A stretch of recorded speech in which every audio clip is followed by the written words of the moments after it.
Good evening, little angels. I'm very happy to welcome you again to the most wonderful fairy tales. Tonight, I'm going to introduce you to the three little pigs and their story. So let's get cozy and relaxed, and I hope you will enjoy our new fairy tale. Let's begin. The Three Little Pigs. Mrs. Pig was very tired. "Oh dear," she said to her three little pigs. "I can't do this work anymore. I'm afraid you must leave home and make your own way in the world." So the three little pigs set off. The first little pig met a man carrying a bundle of straw. "Excuse me," said the first little pig politely. "Would you please sell some of your straw so I can make a house?" The man readily agreed, and the first little pig went off to find a good place to build his straw house. The little pigs carried on along the road, and soon they met a man carrying a bundle of sticks. "Excuse me," said the little pig politely. "Would you please sell me some sticks so I can build a house?" The man readily agreed, and the little pig said goodbye to his brother. The third little pig didn't think much of their ideas. "I'm going to build myself a much bigger, better, stronger house," he thought, and he carried off down the road until he met a man with a cart load of bricks. "Excuse me," said the third little pig, as politely as his mother had taught him. "Please, can you sell me some bricks so I can build a house?" "Of course," said the man. "Where would you like me to unload them?" The third little pig looked around and saw a nice patch of ground under a tree. "Over there," he pointed. They all set to work, and by night time the house of straw and the house of sticks were built, but the house of bricks was only just beginning to rise above the ground. The first and second little pigs laughed. They thought their brother was really silly having to work so hard when they've already finished. However, a few days later, the brick house was completed and looked very smart, with shiny windows, a neat little chimney, and a shiny knocker on the door. One starlit night, soon after they had settled in, a wolf came out looking for food. By the light of the moon, he saw the first little pig's house of straw, and he went up the door and called, little pig, let me come in." "No, no, by the hair of my chinny chin chin," replied the little pig. "Then I'll huff and I'll puff and I'll blow your house in," said the wolf, who was very big, bad, and a greedy sort of wolf.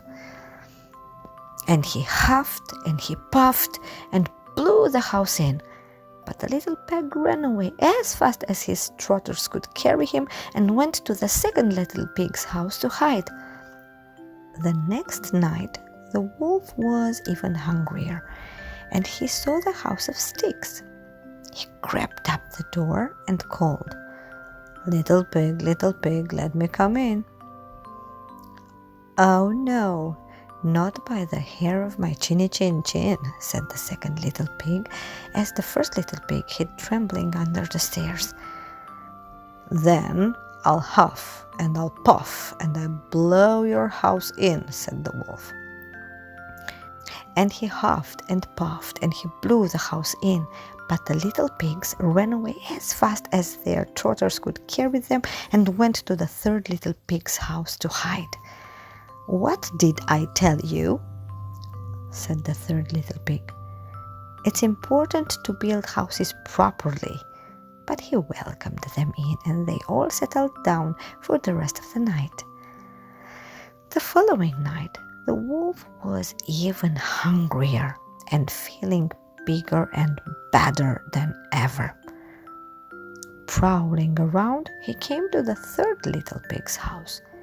He crept up to the door and called, Little pig, let me come in." "Oh no, not by the hair on my chinny chin chin," said the third little pig, while the first and the second little pigs hid trembling under the stairs. "Then I'll huff and I'll puff and I'll blow your house in," said the wolf. And he huffed and he puffed and he blew, but nothing happened.